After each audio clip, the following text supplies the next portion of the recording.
السلام علیکم ورحمۃ اللہ وبرکاتہ۔ میں ہوں آپ کا میزبان حافظ محمد دانش۔ محترم سامعین و ناظرین، آپ نے جو سوالات ہم تک پہنچائے ہیں ان کے جوابات کے لیے ہمارے ساتھ موجود ہیں بٹلہ ہاؤس سے شاہ مسجد کے امام و خطیب مفتی احمد بن محمد ارشد خان صاحب۔ جی مفتی صاحب، قاری نعمان صاحب بنگلور سے معلوم کرتے ہیں، کیا یہ صحیح بات ہے کہ قیامت سے پہلے قرآن دنیا سے اٹھا لیا جائے گا؟ اگر صحیح ہے تو اس کا کیا مطلب ہے؟ بسم اللہ الرحمن الرحیم، الحمدللہ وحدہ والصلاة والسلام علی من لا نبی بعدہ۔ جی ہاں، مذکورہ بات یہ احادیث میں موجود ہے کہ حضور اکرم صلی اللہ علیہ وسلم نے ارشاد فرمایا کہ قیامت سے پہلے ایک وقت آئے گا کہ اللہ تبارک و تعالی قرآن مجید کو راتوں رات اٹھا لیں گے۔ جو کچھ مصحفوں میں لکھا ہوا ہے اس کے نقوش بھی مٹ جائیں گے اور لوگوں کے سینوں میں سے بھی قرآن مجید کو اٹھا لیا جائے گا۔ یہ بات احادیث میں موجود ہے۔ ایک خاتون کا سوال ہے، کیا عورت اپنے داماد کے ساتھ حج یا عمرے کے لیے جا سکتی ہے یا نہیں؟ جی ہاں، چونکہ داماد یہ ساس کے لیے محرم ہے، اگر وہ داماد کے ساتھ حج کے لیے جانا چاہے کوئی خاتون تو وہ جا سکتی ہے۔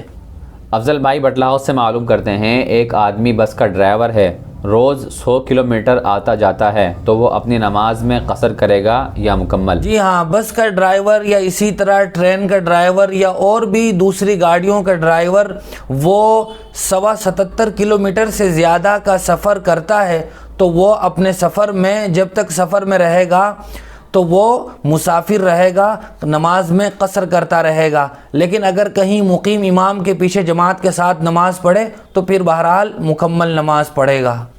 واصف صاحب پرانی دہلی سے معلوم کرتے ہیں، کیا تہجد کے لیے سونا ضروری ہے؟ تہجد کے لیے سونا ضروری نہیں ہے۔ اگر آدمی پوری رات بیدار رہا ہو اور رات کے اخیر پہر میں اسے تہجد کا موقع مل جائے تو وہ بالکل تہجد پڑھ سکتا ہے۔ اسی طرح بلکہ عشاء کے بعد بھی اگر کوئی آدمی سونے سے پہلے تہجد کی نیت سے چند نوافل پڑھنا چاہے تو اسے تہجد کے نوافل کا ثواب مل جائے گا۔ عاقل بھائی کا سوال ہے، کیا رات کو سوتے وقت کپڑے بدل کر سونا سنت ہے؟ حضور اکرم صلی اللہ علیہ وسلم سے دونوں طرح کا معمول ثابت ہے۔ بسا اوقات حضور اکرم صلی اللہ علیہ وسلم نے انہی کپڑوں میں بھی رات گزاری ہے، انہی کپڑوں میں سو گئے جو آپ نے دن میں زیبتن کیے ہوئے تھے، اور بسا اوقات حضور اکرم صلی اللہ علیہ وسلم نے ایسا بھی کیا ہے کہ رات میں سوتے ہوئے کپڑے تبدیل کیے ہیں۔ لہذا جیسا بھی موقع ہو، دونوں ہی طرح کا معمول یہ حضور اکرم صلی اللہ علیہ وسلم سے ثابت ہے۔ ایک صاحب کا سوال ہے، جب میں رکوع میں سبحان ربی العظیم کہنا چاہتا ہوں تو سبحان ربی العظیم کہا جاتا ہے، اس کا کیا مسئلہ ہے؟ کیا اس سے نماز درست ہو جائے گی یا نہیں؟ اولاً تو آدمی کو کوشش کرنی چاہیے کہ وہ اس طرح ہی ادا کرے جس طرح اصل ہے، یعنی سبحان ربی العظیم۔ لیکن اگر وہ العظیم کہہ ہی نہیں سکتا اور اس سے غلط کہا جاتا ہے تو پھر اس بات کی گنجائش ہے کہ وہ العظیم ہٹا کر اللہ کی کوئی دوسری صفت استعمال کر لے۔ اس طرح وہ کہہ سکتا ہے سبحان ربی الکریم، اس طرح بھی وہ کہہ سکتا ہے، لیکن وہ مشق کرتا رہے، پریکٹس کرتا رہے، چونکہ سبحان ربی العظیم کہنا یہ سنت ہے۔ ایک صاحب کا سوال ہے، کیا حضور اکرم صلی اللہ علیہ وسلم نے کبھی چاول تناول فرمائے ہیں؟ اس کی تحقیق مطلوب ہے۔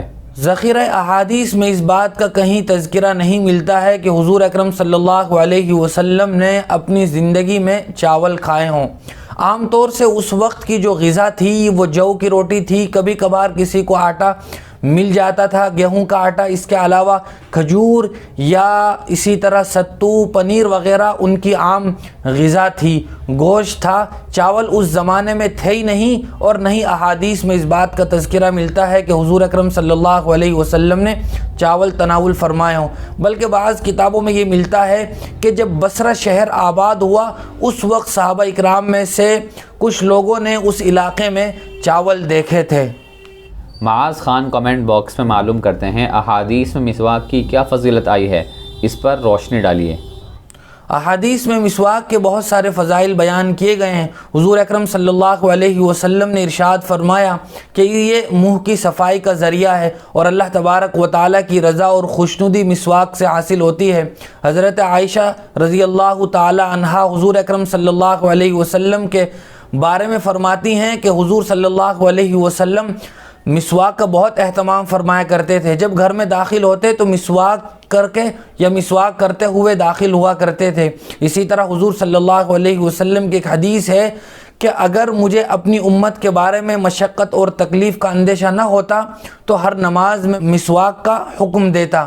اور حضرت عائشہ کا فرمان ہے کہ مسواک کے ساتھ کی گئی وضو اور مسواک کے بعد پڑھی گئی نماز وہ اس نماز سے 70 گنا فضیلت میں بڑھی ہوئی ہے جو بغیر مسواک کے نماز پڑھی گئی ہو. اس کے علاوہ بھی بہت سارے فوائد اور فضائل ہیں. مرتے وقت کلمہ نصیب ہوتا ہے, دانتوں کی صفائی ہے, اور بھی بہت سارے فضائل ہیں. بہت شکریہ مفتی صاحب آپ کا. اسی طرح کی مزید مسائل کی جانکاری کے لیے ہمارے دار ارقم یوٹیوب چینل کو سبسکرائب کریں. ویڈیو کے نوٹیفیکیشن کے لیے بیل آئیکن کو پریس کریں. ویڈیو کو لائک کریں. صدقہ جاریہ کی نیت سے ویڈیو کو شیئر بھی کریں اور اسی طرح اپنے سوال ہم تک پہنچاتے رہیں. جزاک اللہ.